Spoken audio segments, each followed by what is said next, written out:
शुभतमतिमेयं शुद्धसौख्याप्युपायं सकलनिगमगेयं सर्वशब्दाविधेयं नवजलधरकायं नवविलक्ष्मी सहायं जन्माद्यस्य यतोऽन्वयादितरतश्चार्थेषु विज्ञस्वराट् तेने ब्रह्महृदाय आदिकवये मुह्यन्ति यं सूरयः तेजो वारिमुदां यथा विनिमयो यत्र स्त्रिसर्गो मृषा धाम्ना स्वेन सदा निरस्तकुहकं सत्यं परं धीमहि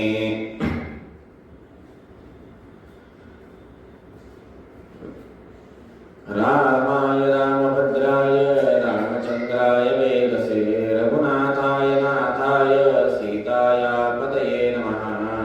श्रीराम राम रघुनन्दन राम राम श्रीराम राम भरताग्रज राम राम श्रीराम राम रणकरज राम राम श्रीराम राम शरणं राम राम मनोजवं मारुततुल्यवेगं जितेन्द्रियं बुद्धिमतां वरिष्ठं वातात्मजं वानरयूतमुख्यं श्रीरामदूतं शरणं प्रपद्ये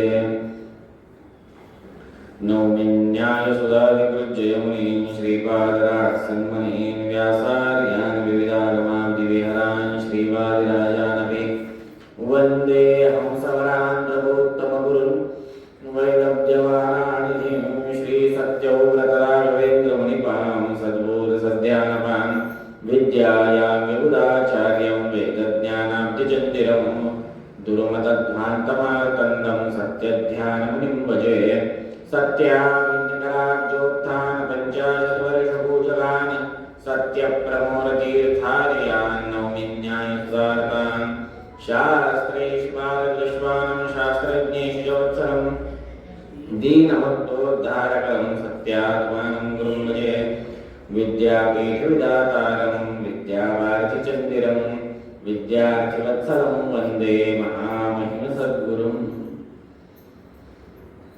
आपादमूलिपर्यन्तं गुरुनामाकृतिं स्मरेत् तेन विघ्नाः प्रणश्यन्ति सिद्ध्यन्ति च मनोरथाः शुभां ध्यायन्ति ये कामान् गुरुदेवप्रसादजान् इतरान् आत्मपापोत्थान् तेषां विद्या करिष्यति। श्री गुरुभ्यो नमः। हरिः ओम हरिः ओम हरिः ओम। रामाय शाश्वतसविस्तृतषड्गुणाय सर्वेश्वराय बलवीर्यमहारणवाय नत्वा निलङ्गेषु युर्नवमुत्पपात निष्पीड्यतं गिरिवरं पवनस्य सूनुः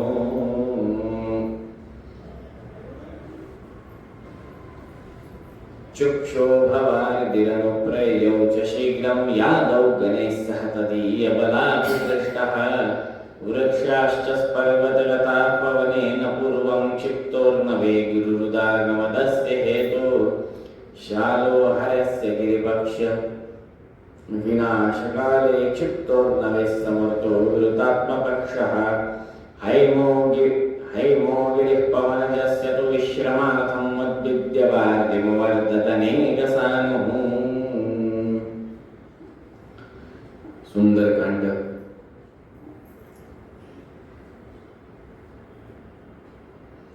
भगवंताचे निजदूत म्हणून कोणाचं संबोधन करण्यात आले तर हनुमंतरायाचं.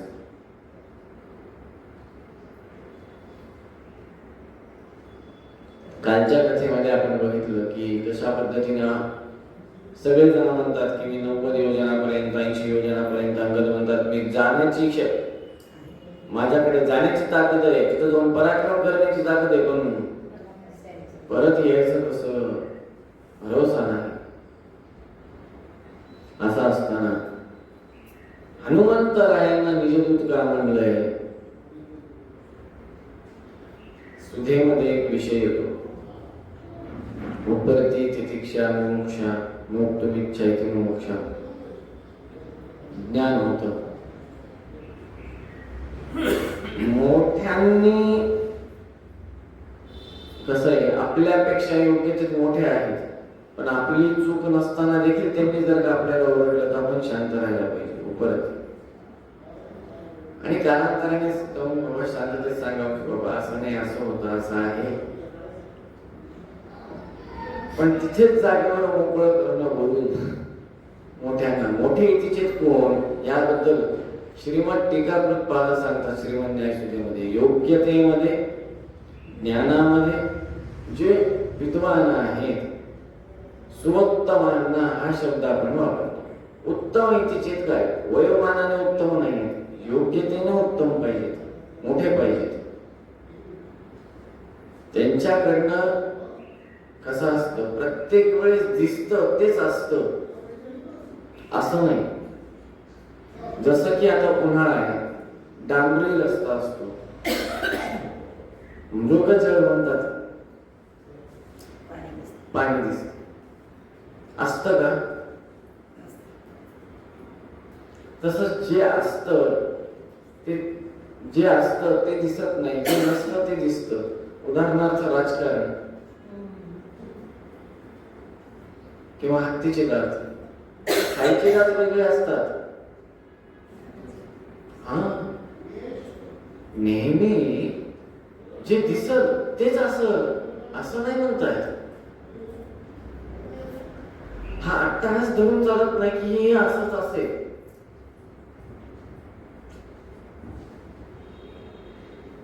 असा अट्टहास धरता येत नाही की भगवंत हा चतुर्भुजच मला दृष्टांत देईल. मला काय म्हणायचं का ते, भगवंत माझ्या समोर येताना हा सीताराम स्वरूपातच येईल असं अट्टहास पहिला तर हे येणारच नाही. दुसरं पुढची गोष्ट म्हणजे की गुरुंनी मला जे अपेक्षित आहे तेच शिकवावं असं नसतं ना.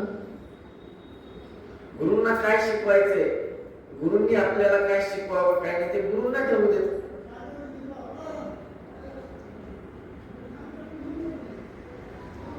याच्यातून काय होतं, ज्ञानप्राप्तीने भक्ती जागृत होते. निवड श्रीमद आचार्य म्हणतात अनुव्याख्यानामध्ये, त्यांच्या त्या अनुव्याख्यानाला श्रीमद टीकाकृत पाद म्हणतात की बाबा वैराग्य उत्पन्न झाल्याशिवाय मनुष्य शास्त्राकडे वळत नाही.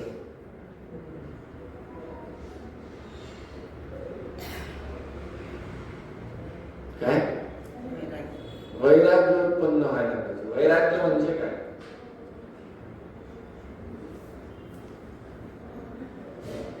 पहिले तर सगळी बस झालं ही बुद्धी पाहिजे. काय बुद्धी पाहिजे, बस झालं, पैसा बस झाला, प्रॉपर्टी बस झाली, मुलं बाळ लेकरं बाळ संसार सगळं काही अलम बुद्धी. अलम म्हणजे काय, पुरे झाला, आता खूप झालं, ही बुद्धी पाहिजे. ही बुद्धी आल्यावर पुढची बुद्धी येते. कसं आहे ना, रेल्वेमध्ये बसल्यावर डायरेक्ट परभणी स्टेशन येणार नाही किंवा direct Gulbarga station Kalaburagi station येणार नाही. सगळे स्टेशनवरनं पास होत जावं लागेल ना. आणि अजून एक सांगतो, ही बुद्धी जेवढ्या लवकर येईल तेवढं बरं. नदी किंवा समुद्र बघितलंय का, समुद्राची लाट एकच असते का, लाटा असतात, लाट का लाटा, लाटा. एक लाट येते त्याच्या पाठोपाठ दुसरी येते, पण ती दुसरी लाट येत आहे म्हणून पहिली लाट थांबते का तिच्या सोबत येत नाही बाबा माझी मैत्रिणी तिला सोबत घेऊन जायचं मार्केटला म्हणून असं थांबते का ती.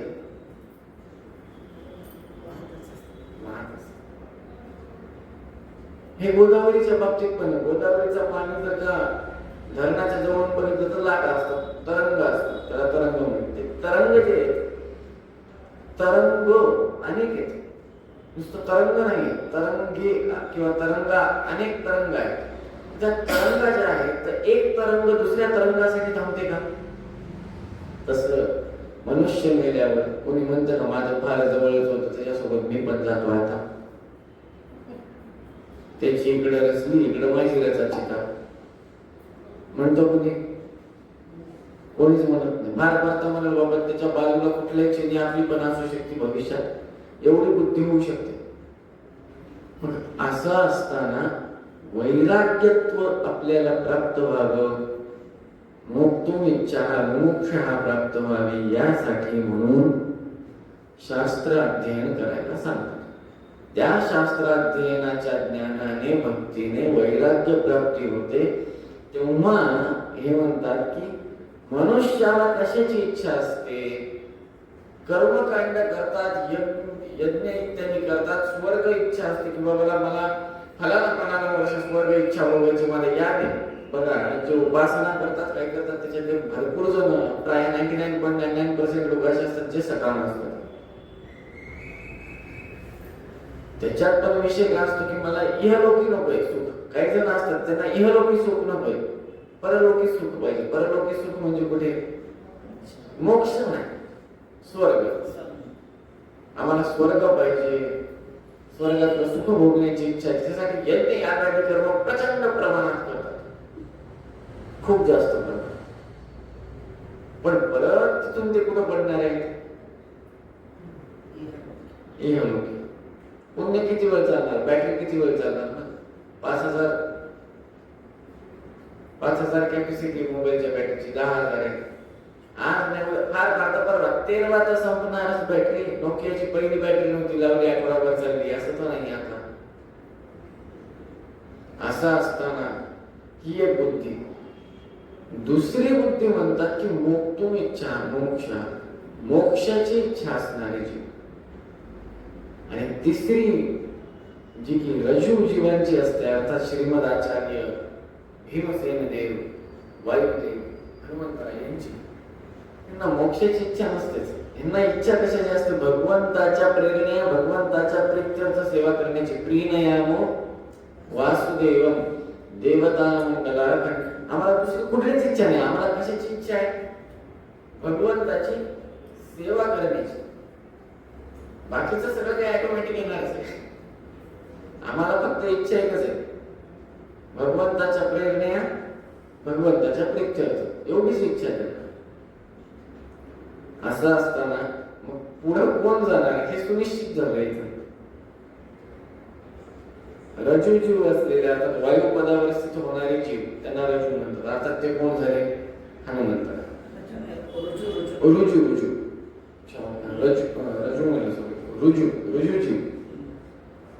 ते, अर्थात तेच हे कार्य करणार हे सिद्ध झालं. असं असताना रामाय शाश्वत सविस्तृत षड्गुणाय या संदर्भात आता सांगतात. वृक्षश्च पर्वतगतात् पवनेन पूर्वं क्षिप्तोर्नवे गुरुदागमदस्य हेतो. त्या महेंद्र पर्वतावर विराट काय स्वतःचा देह हनुमंतराय प्रकट करतात आणि उडी मारताना थोडं आपल्याला दोन्ही पायांच्या पिंजऱ्यांवर थोडा जोरात उडी मारावी लागते ना. तशी उडी मारली. मारल्यानंतर काय झालं? आजूबाजूचे सगळे झाड, पर्वतांचा चूर्णच झाला. झाड गिड मुळासहित उन्मळून पडले, बुडातून उखडून पडले.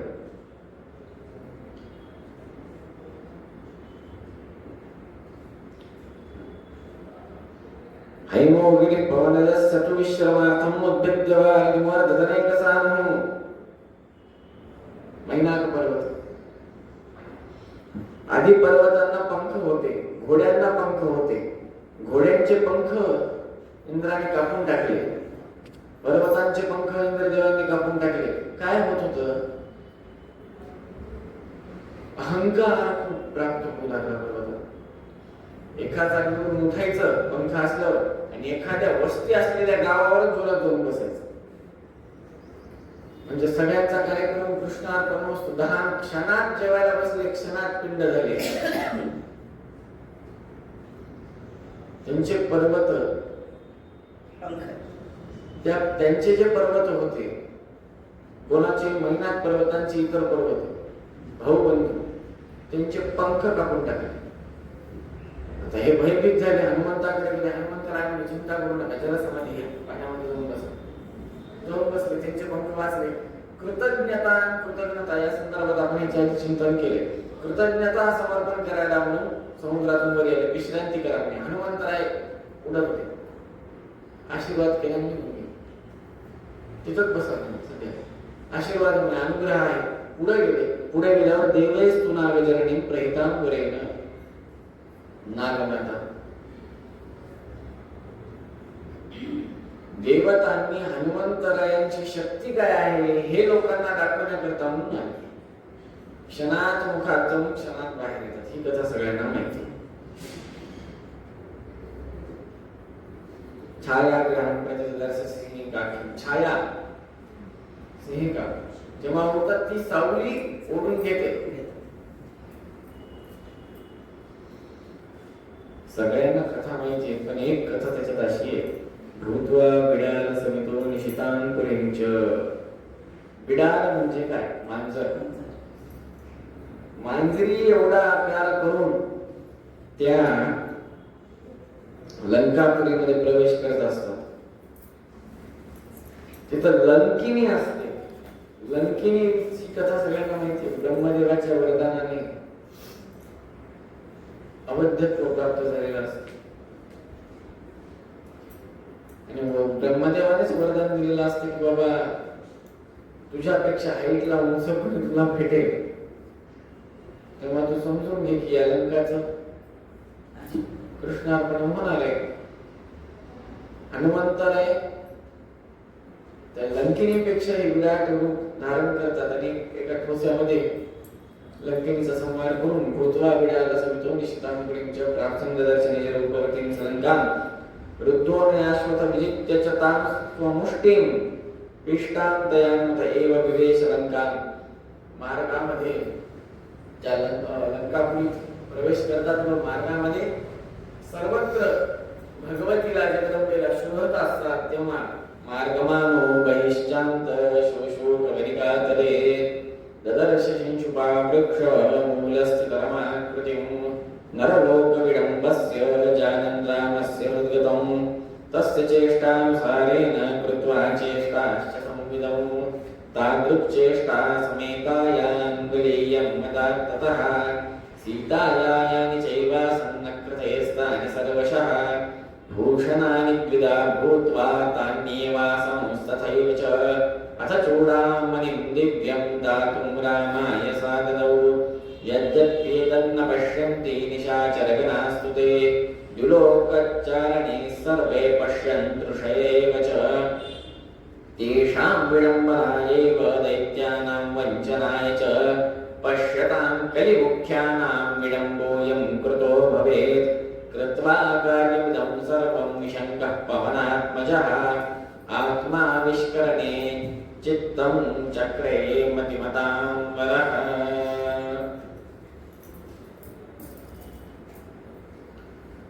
भगवतीला बघून लगेच समोर येत नाही. भगवती ज्याशी वृक्षाच्या खाली आहेत त्याच वृक्षाच्या फांदीवर जाऊन बसतात,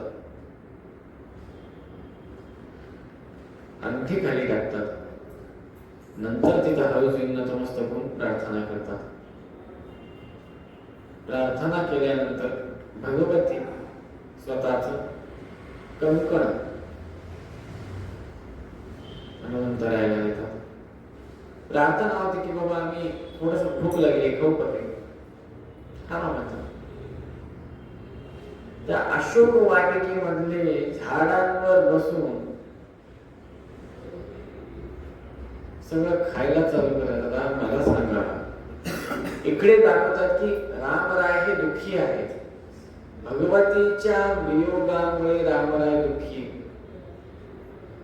भगवंताने त्या भगवतीच्या शोध मोहिमेसाठी सुग्रीवादी सर्कल वानरांना हाताशी घेऊन शोध मोहीम सुरू केली.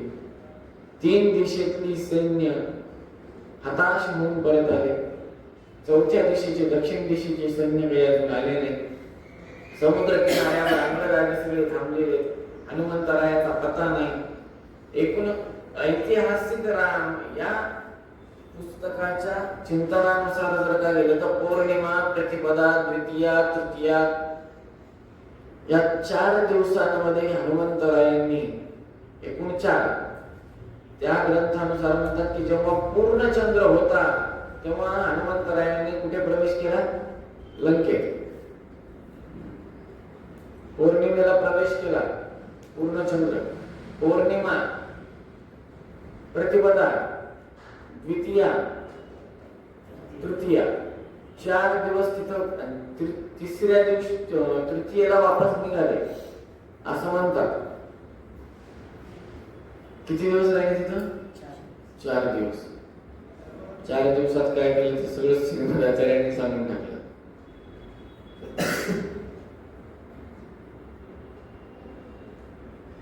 हनुमंतरायांची ताकद काय आहे आता हे सगळं बघताय आणि हे सगळं नाटक सारखं वाटत नाही का? सर्वज्ञ असलेल्या भगवंताला कसं भगवतीचा उपयोग आहे. या संदर्भात 15व्या श्लोकात सांगतात, पश्यतां कलिमुख्यानां विडम्बोऽयं कृतो भवेत् तेषां विडंबनाएव दैत्यानां वंचनाय. दैत्यांना वाटलं पाहिजे, कली इत्यादी असुरांना वाटलं पाहिजे. अरे हे रामराय आपल्यासारखेच आहेत, मनुष्यच आहेत, काही देवता बिवता काय नाही. कोण आहे? मनुष्यच. सीता मातेचा वियोग होता त्यांच्याविषयी.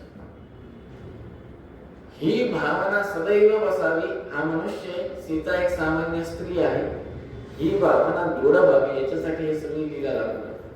आणि भगवंत असा नाहीये. हे अध्ययन करायचं असेल तर भागवत, पद्मपुराण, विष्णुपुराण, जोडीला रामायण असा अभ्यास करायला पाहिजे.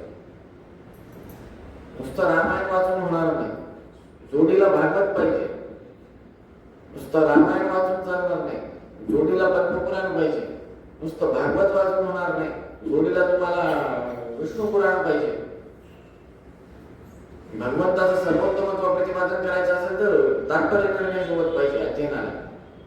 भगवंत कोण आहे, कसे प्रादुर्भूत झालेत, काय जन्माला आलेत, यथा यथा नरसिंहाकृतिराविरा असे स्तंभे समाया, हे निर्णय तुम्हाला कंठस्थ पाहिजे, कळायला पाहिजे. ज्या पद्धतीनं स्तंभातून नरसिंह भगवंत प्रकट झाले त्याच पद्धतीनं भगवंताचा प्रादुर्भाव झालेला आहे.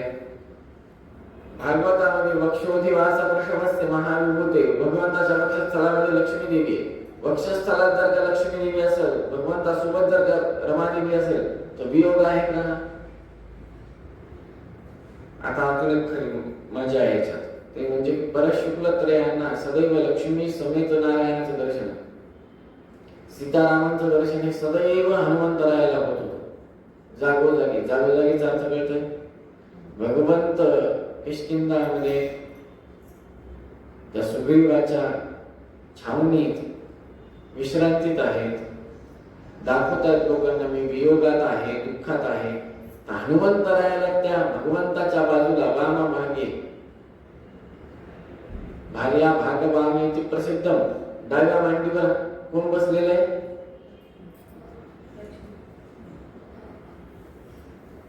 असं दर्शन कोणाला व्हायले? हनुमंताला. बाकीच्यांना दिसायले का? हे श्रीमदाचार्यांचं तत्वज्ञान आहे. परशुक्ल त्रयांना सदैव भगवंताचं ज्ञान परिपूर्ण होतो.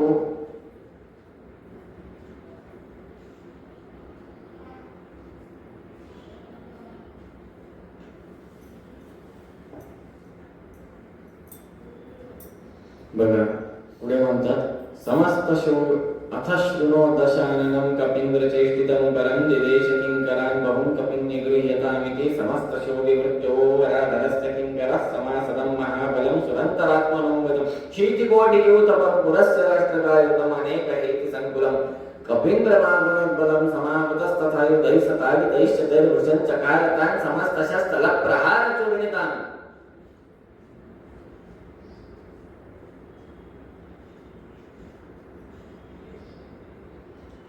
अथवनमखिलं तद्रावणस्याविलं व्यक्षितरूपमेकं वर्जयित्वा शिबीरः नजञ्चलविनाशं काङ्क्षमाणोति वेदं मुहूर्तिरमनादितोरणं चारुरोह. अशोक वाटिकेची नाचणूक सुरू. आता सरळ सरळ गणित. घर मालकाच्या घरामध्ये कोणतरी घुसलं, अच्छा मध्यभागी बस, नाही हातात आहे अलीकडे मध्यभागी बस.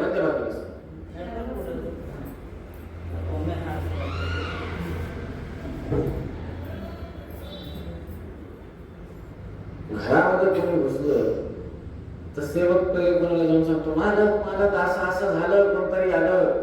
सांगतात का नाही? मालक मालक काहीतरी घडलं, कोणतरी आलं, नुसतं नासधूस करायले. मालक म्हणतात पकडून ना. गावाकडे काय असतं, पाटील किंवा देशमुख हेड असतो. कोणी काही जास्त आगाऊपणा केला, धरले त्याला आणि आण वाटावं, असं म्हणण्याची पद्धत असते. आता या ठिकाणी रावण हेड सांगितलं, पकडा त्याला, आणा माझ्यासमोर. पकडायला गेले कोण कोण? अशीथी कोटी यूथपम, कोटी मंत्री. किती? लक्षात ठेवा, 1 करोड मंत्री आणि प्रत्येक मंत्र्याचं कोटी कोटी सैन्य. एवढे जण गेले पकडायला. हनुमंतरायांनी स्वतःच्या पायाच्या खाली पहिलीच चिरगुंड, हात पाय, हातांचा वापर झालाच नाही. चकारतान समस्त शस्त्र प्रहार चूर्णिकान समावतस्तथा युधैस्तताडितैश्चित्तैर्भुजं चकारतान समस्त शस्त्र लप्रहार चूर्णिकान. हाताचा आता कसा असतं, आपण असं गरम पाहिलं म्हणून हात करतो ना, असं असं वार लागावं असं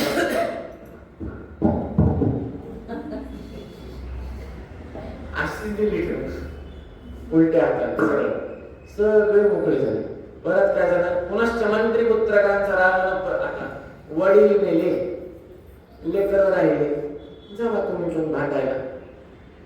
रावणानं सगळ्या मंत्रिमंडळाच्या पोरांना पाठवलं, प्रत्येकाचे 2-2, 3-3 जे काही असते.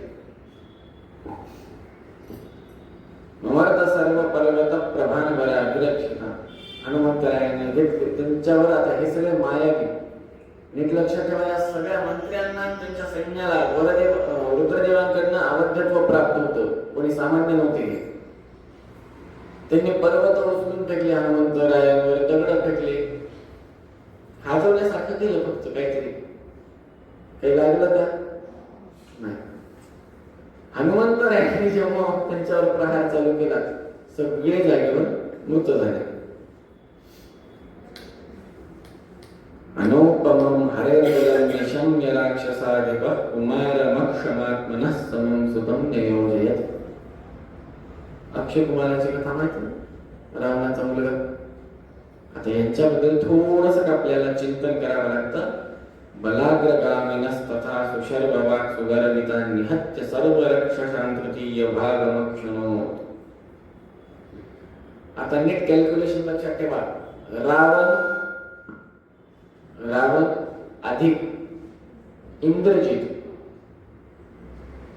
अधिक रावणाची सेना, ही झाली रावणाची शक्ती. रावणाची सेना एकीकडे, इंद्रजित आणि रावण एकीकडे. ठीक आहे. आता या दोघांना जेव्हा आपण इन्क्लूड करतो तेव्हा काय झालं, रावणाची सेना. कळतं मला काय म्हणायचं? रावण अधिक इंद्रजित अधिक रावणाची सेना एकत्र. अक्षय कुमाराची ताकद काय?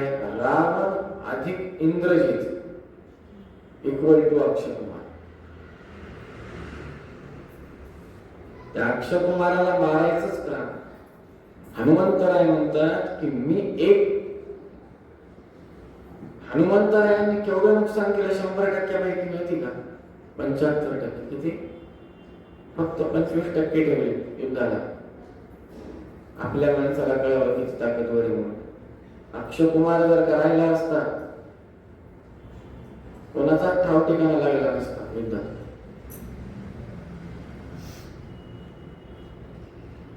समन बघा, सर्वलोक साक्ष नक्षत्रं शरीरवर्षः क्षितर्वराष्ट्रमन्त्रितेन चैनमभ्यचालयत् समन्नवद्यगासनं समीक्ष रावणोपमं तृतीये चित्रांशको बलस्य इंद्रजित. इवार्थार्ड विषय ठेवला फक्त. बरोबर ना? 1/3 3 1/3 म्हणजे काय? 1/4. हा, 1/4 बरोबर. 1/4 ठेवलं. 25% ठेवलं, बाकी सगळं संपून टाकलं, काहीच ठेवलं नाही. धाडे वरावनस्य राघवायनान्यथा यदुर्जिन्मया हटोन चाशशक्तिरीक्षते. त्या अक्षय कुमाराला जेव्हा अक्षय कुमार युद्धाला येतो तेव्हा प्रहार करण्यासाठी बघा धावत यावं लागतं किंवा बाण सोडावा लागतो. हनुमंतरायाने त्याला दोन्ही संधी दिली नाही. बाण सोडण्याची दिली ना, अंगावर धावून यायची दिली.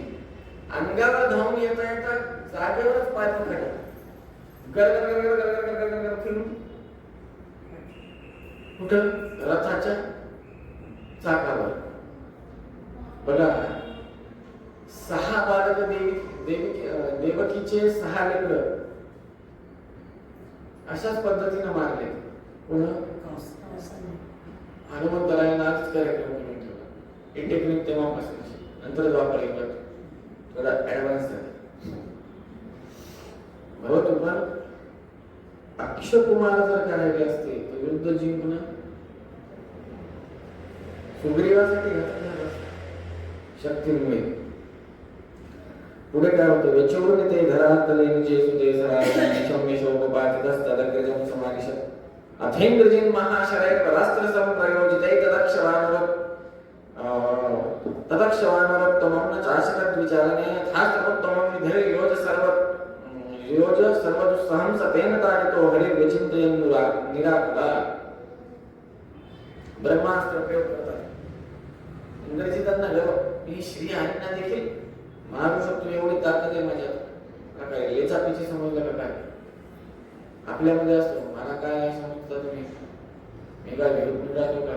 प्रत्येकामध्ये असतो हा विषय. पण ऍक्टिव्हिटीमध्ये नाही. थोडासा इगोला धक्का लागला की प्रत्येकामधला मीपणा जागेवर जागृत होतो.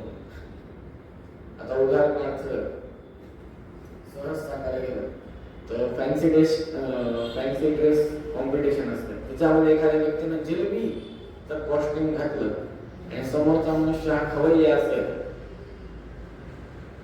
आणि हे जिलेबीचं वर्णन सांगतो तो मनुष्य. जिलेबीचा कसं, मी खूप गोड आहे, मी रसाने भरलेली आहे, इत्यादी इत्यादी. सडनली एखादा व्यक्ती त्या समोरच्या प्रेक्षकातून उठून त्या जिलेबी जवळ आला, मला काका काका एक पीस द्या ना लवकर. इतक्या वेळ सांगितलेलं सगळे मिठास डायरेक्ट कडवास मध्ये नाही बदलणार का? काय झालं, जिलेबीने मिठास छोड दी. अगदीच असं अहंकार. मी काय म्हणले, मी सत्तेन ताडितो हरिर्विचिन्तयन् निराकुला. मी भगवंताला देखील मारू शकतो अशी चिंतना, अशी विचारवंतना कोणाची? इंद्रजिताची. मया वरा विलंबिता गणेश स्वयंवर समाननीय मे ततोत्र माने आम्ही मे चुकुर्यात ते प्रगश राक्षसांगना इति हलक्षमेव मे स रावणश्च दृश्यते.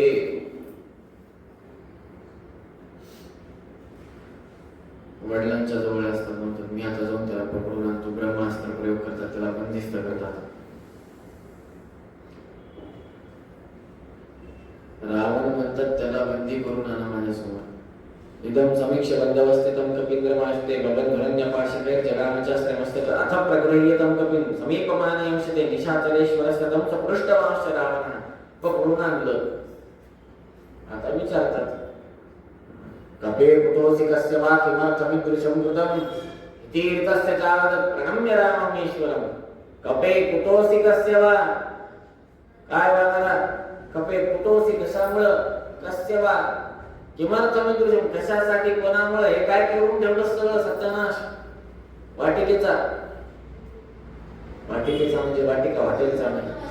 वाटिका म्हणजे उद्यान. उद्यान म्हणजे उद्यान एक्सप्रेस पण नाही, गार्डन. क्लिअर झालेलं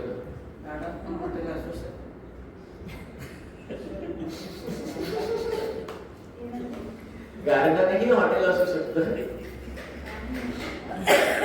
हो, एकदम सर. हनुमंत एक क्षणामध्ये हात जोडून काय म्हणतात, इति ऋतस्य च वदति. हे ऐकल्यावर प्रणम्य राममीश्वरम्. कोणाचं स्मरण केलं? रघुनाथाचं. अवैहि दूतमागतं दुरंत विक्रमस्य मां. मी दूत आहे, माझा विक्रम दुरंत आहे, खूप दुरून आलोय, कोणालाही शक्य नाही ते मी केलंय. माझा विक्रम घडवला मी, Guinness book of world record, त्याच्यापेक्षा मोठा रेकॉर्ड आहे माझा. दुरंत विक्रमस्य मां. कोण मी? रघुत्तमस्य मारुती. केसरी किंवा अंजनीचा मारुती नाही म्हणे, कारण रघुत्तमस्य मारुती म्हणायला काय पाहिजे होतं? तुम्ही कोण? मी पेडगावकरांचा मुलगा, मी कोण जोशींचा मुलगा, मी धर्माधिकाऱ्यांचा मुलगा, मी कुलकर्ण्यांचा मुलगा म्हणतोच ना. तसं म्हणले का नाही? तुम्ही कोण म्हणला? रघुत्तमस्य मारुती कुलक्षये तदेश्वरम्. याचे प्रदास्यसि त्वरं रघुत्तम प्रियां तदा पुत्र मित्र बांधवो विनाशमाश्वयास्यसि. अरे रामना, कशाला स्वतःच्या कुळाचा सत्याना सोडून गेलास? रघुत्तम राय जे आहे साक्षात राम राय, सपुत्र मित्र बंधू सगळ्यांचं रक्षण करणारे आहेस तू. स्वतःच्या मुलाचा, बाळाचा, बायकांचा, पोरांचा, सगळ्या कुळाचा सत्यानाश ओढून घ्यायलास. कशाला ओढून घेतोस? सपुत्र मित्र बांधवो विनाशमाश्वयास्यसि. पुढं रामपान धारणे क्षमा सुरेश्वरापि विरिंची सर्वपूर्वका किमुत्वमल्पसालकः. रामरायांनी जर का एकदा धनुष्य हातात धरला आणि त्याच्यातून बाण सुटला, कोणी किती तिस्मार खान समोर आणा, कोणत्याही माईचा लाल आणा, कोणीही तुमचं रक्षण करू शकणार नाही. प्रकोपितस्य तस्य कर्पुरोस्थितो क्षमो भवेत् सुरासुरोरराधिके जगन्त्य चिन्त्यकर्मणः. अचिंत्य शक्ती आहे त्यांच्या कोपासमोर, देवता देखील टिकत नाही. त्यांना कशाला तू राजा म्हणून गेलास? एवढं म्हणलं की रावण महाराज रागाने, खूप प्रचंड राग रावणाचा. कथा माहिती की लगेच वस्त्र काढा, हे काढा, ते काढा आणि शेपटीला बांधा आणि अग्नी प्रज्वलित करा. इति रीते वधोन्यतम न्यवारयत विभीषणः.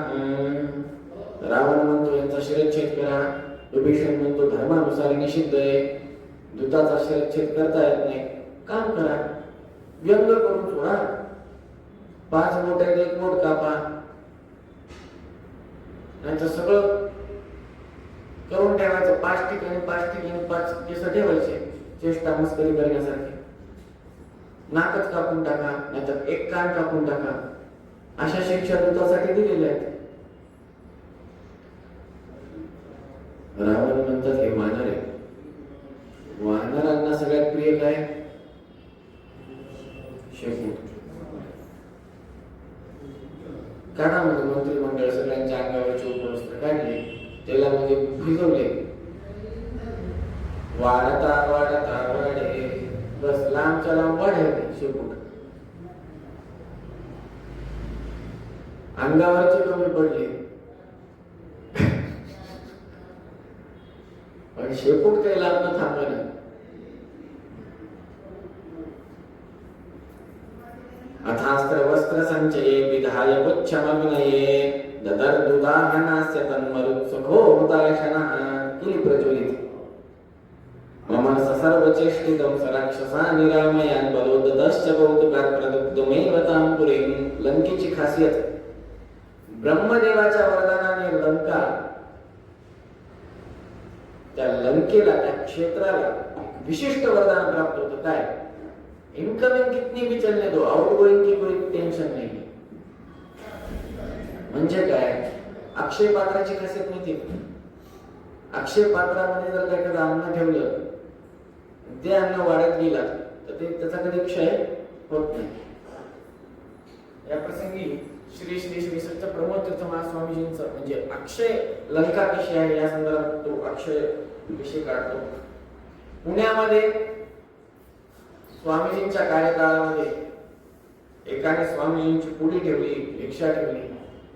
स्वामीजींच्या व्यक्तिगत छोट्या नैवेद्यामध्ये शिरा तयार करण्यात आला. 5,000 पेक्षा जास्त ब्राह्मण जेवायला बसले त्यांच्या काळात पुण्यात. किती?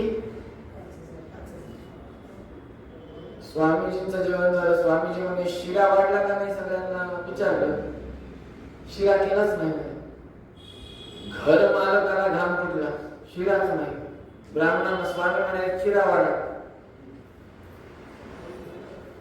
स्वामीजींनी मनामध्ये रामदेवाचं स्मरण केलं आणि छोट्या नैवेद्य झालेल्या ठिकाणातून शिष्याला ते पात्र उचलायला सांगितलं. एक घास शिरा फक्त बाकी होता. किती? एक घास. हे लोकांनी बघितलेलं आहे. माणसं जिवंत आहेत. असं नाही की 1800-1700च्या काळातली घटना. चल म्हणे पंक्तीमध्ये घरमालकाला बोलवलं. पात्र एकाला पकडले, त्याच्यात हात टाकायले. त्या पात्राकडे कोणीच बघणं. सगळ्यांचं लक्ष त्या पात्राकडे, स्वामीजींचं लक्ष लोकांकडे.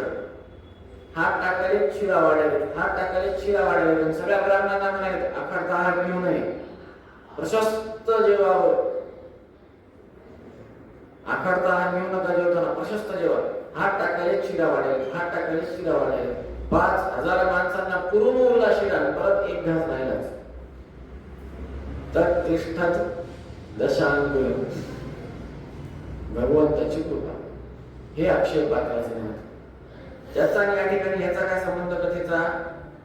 तर लंकेमध्ये त्या लंकेला, त्या क्षेत्राला असं वरदान होतं ब्रह्मदेवाचं की त्या ठिकाणी कितकाले माणसे येऊ, जागा कमी पडणार नाही. क्षेत्रफळाच्या दृष्टीने बघायला गेलं तर केवढं दिसतं. त्या काळात मोठा असेल प्राय 100 योजन भरत नाही भारत. हे जर का चिंतनानुसार गेलं तर आपण दक्षिणेकडं बघायला पाहिजे. दक्षिण भाग असा टोकाचा भाग भारताचा. तर पश्चिम आणि दक्षिण यांच्या मध्ये जी दिशा आहे कुठली आहे ती? नैऋत्य. त्या नैऋत्य दिशेला पुढे कुठेतरी लंका आहे 100 योजन दूर. आणि तिचा एक थोडासा भाग उरलेला तो म्हणजे सध्याचा आपला. ही ती लंका आहे असं अनेक जणांचं, वैज्ञानिकांचं मत आहे. बर, सोन्याची लंका बुडू शकते का? ती वितळली, जायली होती ना. सोनं वितळतं का बुडतं? वितळतं. द्वारका बुडाली तो विषय वेगळा. ते महाभारतांतर्गत येतं. त्याला अनेक कार्यकारण द्यावे लागतात. असं असताना हे वरदान फार महत्वाचं आहे. आपण आता चिंतन केलं की बाबा काय अशी ती कोटी उत्तम, कोटी कोटी सैनिक आले, कोटी कोटी त्यांचे लेकर आले, प्रत्येक 1 कोटी मंत्र्यांमागे प्रत्येकाची सेना. एवढे माणसं आले शकत होते. अहमदनगर जिल्हा काढला तरी अर्ध श्रीलंका व्याप्त होऊन जाईल. फार फार तर 2 गोवा बसते. गोवा राज्य दिसायला गेलं तर एवढे पब्लिक कशी करते? ब्रह्मदेवाचं वरदान. ममर्ष सर्वचेष्टितं सराक्षसानिरामया बलोत्ततश्च कौतुकात् प्रदुग्धमेवतां प्रियं. वायुदेवाने अग्निदेवाची हे माहिती का? वायुदेवाने अग्निदेव मित्र आहेत. त्यांच्यात मैत्री, सख्य संबंध आहे. जिथं अग्नी असतो, अग्नी तिथं प्रज्वलित होतो जिथं वायू आहे. जिथं वायू नाही तिथं अग्नी प्रज्वलित होऊ शकत नाही. आता वायुदेव मित्र, त्यांचे कोण? अग्नी. अग्नी त्यांना काय करणार आहे?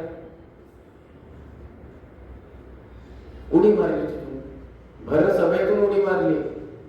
काय केलं? ददाहाचा अखिलां प्रेम स्वपुच्छगेन वह्निना ग्रजस्तु विश्वकर्मणोऽप्यधायतास्य तेजसा.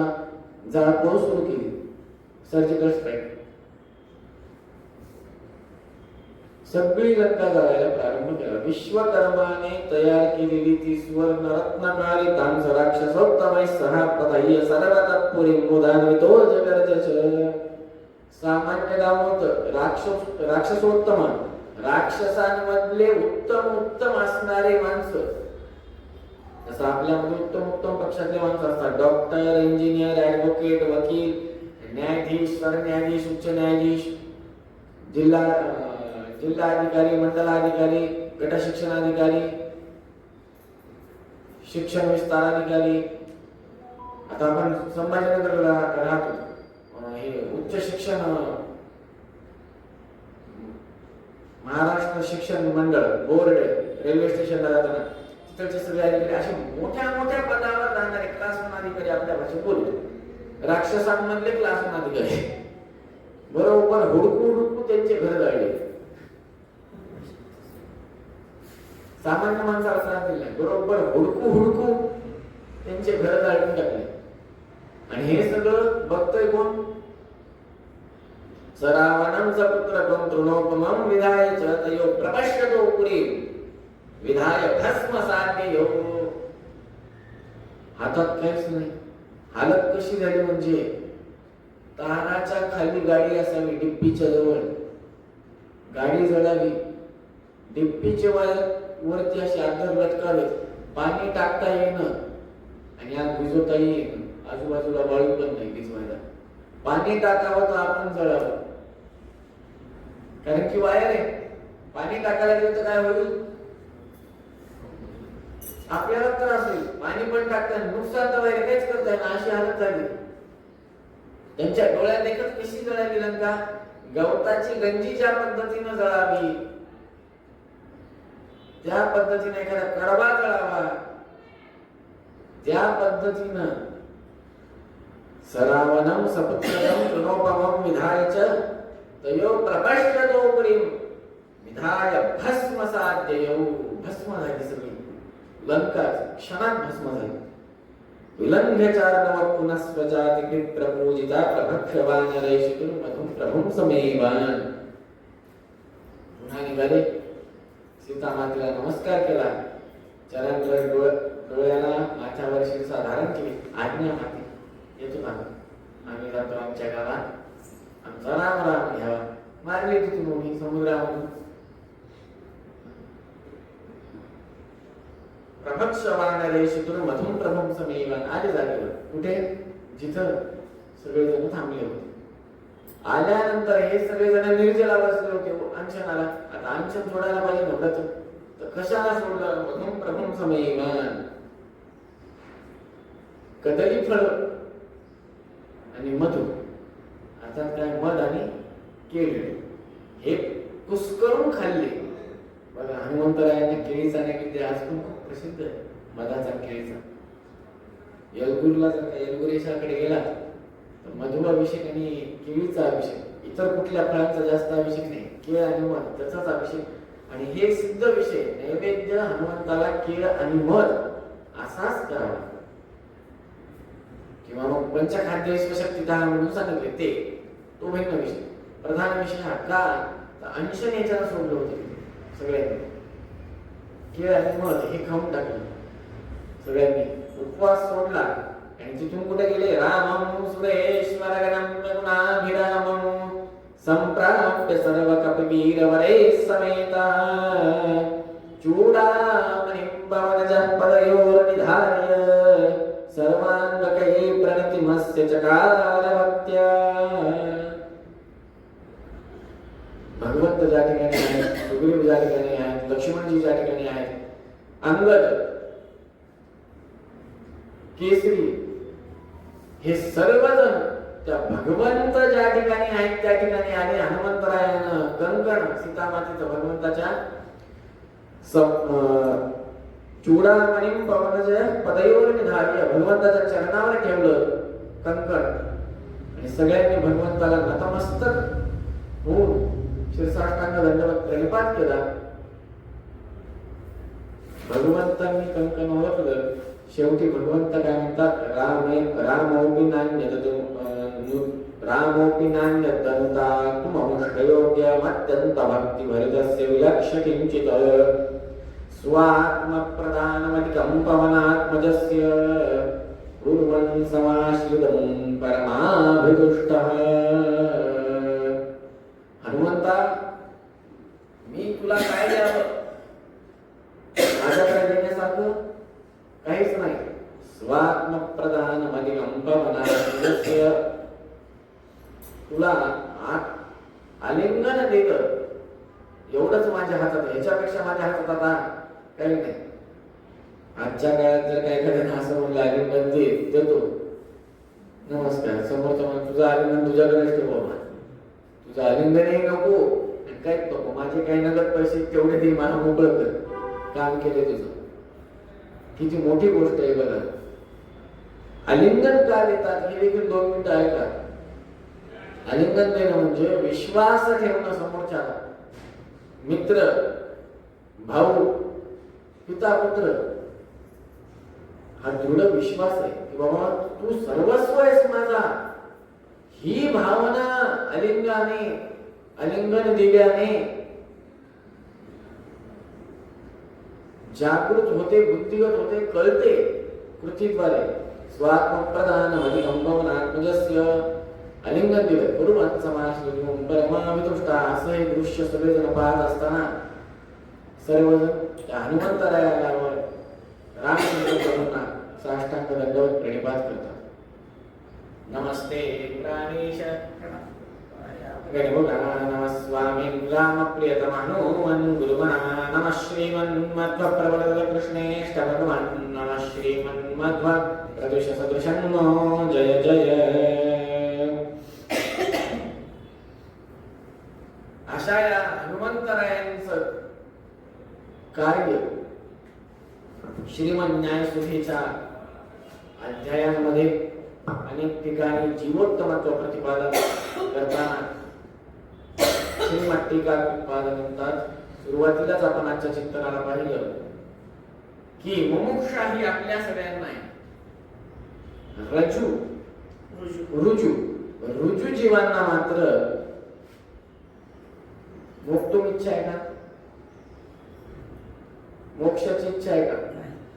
त्यांना मोक्षाची इच्छा नाही. कोणाला? वायुदेवांना मोक्षाची इच्छा नाही. कशाची इच्छा नाही. कशाची इच्छा आहे? भगवत प्रेरणा, भगवत प्रीत्यर्थ कर्म करण्याची इच्छा आहे.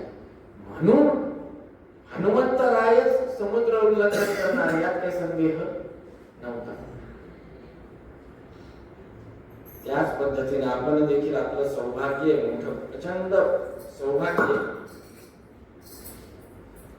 आज वायुदेवांचे काय बल आहे हे थोडस सांगू इच्छितो. 10 मिनिटं वेळ आहेत आपल्याकडे. स्वामीजींना मलेरिया झाला विद्यमान पीठामध्ये. 105 डिग्री टेम्परेचर. मोठ्या आचार्याने प्रार्थना केली, स्वामी लवकर पूजा संपवा, अर्चन थोडं कमी करा, मंगळारती पटपट करा, कमी करा, पूजा संक्षिप्त करा, प्रार्थना केली. नेमकं स्वामीजींनी त्या दिवशी पूजा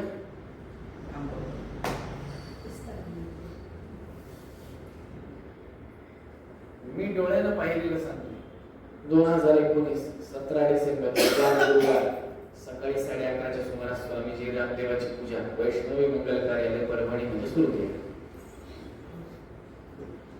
तेव्हा स्वामीजींना 103-104 ताप होता परभणीमध्येच. पण पूजा इतकी सविस्तृत झाली आणि खूप जण म्हणले.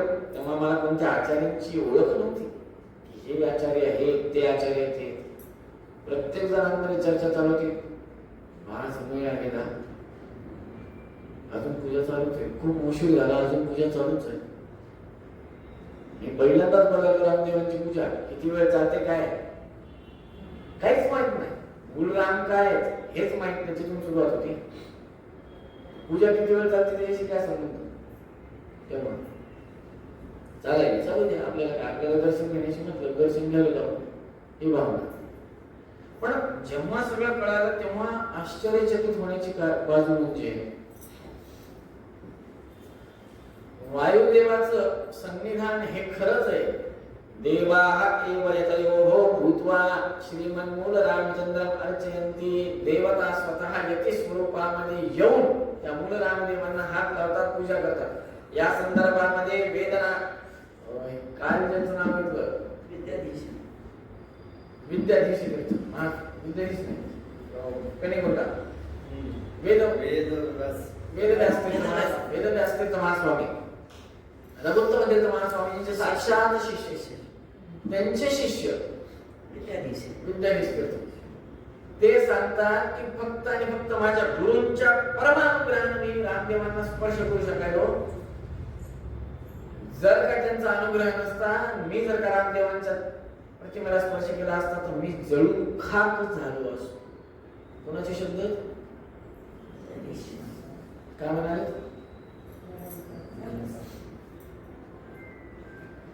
अजून एक स्वामी सत्य धर्मतीर्थ महास्वामी प्राय, त्यांच्या मुलाला जो रोग बरा होणार नाही असा रोग झाला, भरपूर ज्वर झालं. तेव्हाचे खजिनदार स्वामीजींजवळ आले, म्हणाले, स्वामी, पूर्वाश्रमातल्या मुलाची तब्येत अत्यंत प्रकृती खराब आहे, आम्हाला परिपूर्ण खात्री आहे ते आपण त्यांना बरे करू शकता, नाही तर कुठल्याही क्षणी ते त्यांचं या पृथ्वी तलावाचं कार्य संपुष्टात आहे, त्याच्यामुळे आपण त्यांचं रक्षण करू शकता. काहीच नाही म्हणे, सगळं आपल्या हातात आहे. एका दिवसाचा रामदेवाच्या पूजेचं पुण्य त्यांना देऊन टाका. सगळं देऊन काय, एका महिन्याचं नाही, एका वर्षाचं नाही, एका महिन्याचं नाही, एका सप्ताहाचं नाही, पक्षाचं नाही, एका दिवसाचं फक्त रामदेवांच्या पूजेचं पुण्य त्यांना देऊन टाका. 100 वर्ष आयुष्य वाढेल त्यांचं, सुदृढ होते. स्वामी म्हणे देणार. अनंत अनंत चक्र फिरल्यानंतर हे मला प्राप्त झाले, तर मी का घेऊ. ही वैराग्य, हे वैराग्य त्याचं उच्चतम पद. सत्य ज्ञान तीर्थ महास्वामी, सत्य ध्यान तीर्थ महास्वामी, सत्य प्रज्ञ तीर्थ महास्वामी, सत्यात्म तीर्थ महास्वामी, आपले स्वामी सध्याचे विद्यमान 50 वर्ष सतत रामदेवांची पूजा, एक क्षणही श्रीमद न्याय सुधा पाठ पूजा एकही दिवस सोडलं नाही. श्री श्री सत्यप्रभू तीर्थ महास्वामींनी. आपले स्वामी देखील द्वादशीला सकाळी लवकर उठून पहिले सुधा पाठ सांगतात काही जणांना, नंतर रामदेवांना स्पर्श करायचा तर श्रीमद न्याय सुद्धा पाठ व्हायला पाहिजे. द्वादशी किती संक्षिप्त असो, सकाळी उठून पहिले काय होणार, सुधा पाठ. एक तरी शब्द येणार, श्रेयपत्य नित्या होणारच. याच्यातून काय कळतं की भगवत कृपेनं आपल्याला आपल्या गुरूंचे परमगुरु, आपल्या गुरूंचे मूल गुरु हे वायुदेव स्वरूप आहेत, साक्षात वायुदेवच आहेत. त्यांच्याच पीठावर, त्या वायुपीठावर आपले स्वामीजी विराजमान आहेत. भगवत कृपेनं आपल्याला ते प्राप्त झाले. आपलं निज कर्तव्य आहे की जी परंपरा रामायण काळात होती, जी गुरु परंपरा कृष्णांच्या काळात होती, जी गुरु परंपरा सध्या श्रीमद आचार्यांच्या काळात होती, तीच त्यांचेच वंशज सध्या आपल्यापर्यंत आहेत. त्यांचेच वंशज, तिच्याच त्यांच्या पीठावर जे विराजमान आहेत त्यांचे वंशजच झाले. अशा त्या गुरूंच्या चरणी नतमस्तक व्हावं, सतत सतत सतत कृतज्ञता समर्पण करत राहावं, गुरूंवर विश्वास ठेवावा. गुरुजी सगळं बघतायत ही भावना मनामध्ये सदैव आपल्या राहावी. वायुदेव आपले गुरुजी आपलं रक्षण करणार आहेत ही भावना सदैव दृढ राहावी. सदैव फक्त भगवन्निष्ठता बुद्धी मला प्राप्त व्हावी ही भावना आपल्यामध्ये सदैव दृढ होत राहावी, निरंतर वाढत जावी हीच प्रार्थना हनुमंतरायांच्या चरणी करतो, कारण की हनुमंतराय एकमेव असे आहेत ज्यांना मोक्षाची नाही, फक्त भगवंताच्या सेवेची आणि सेवेचीच अपेक्षा आहे. म्हणून अशा या हनुमंतरायांच्या चरणी झालेली सेवा समर्पित करतो. अस्मद्गुरूंतर्गत भारतीय प्राणांतर्गत सिद्धार्थ श्रीमंत रामचंद्र भगवंताच्या चरणी झालेली सेवा समर्पित करतो. वाणीला पूर्ण विराम देतो. राजा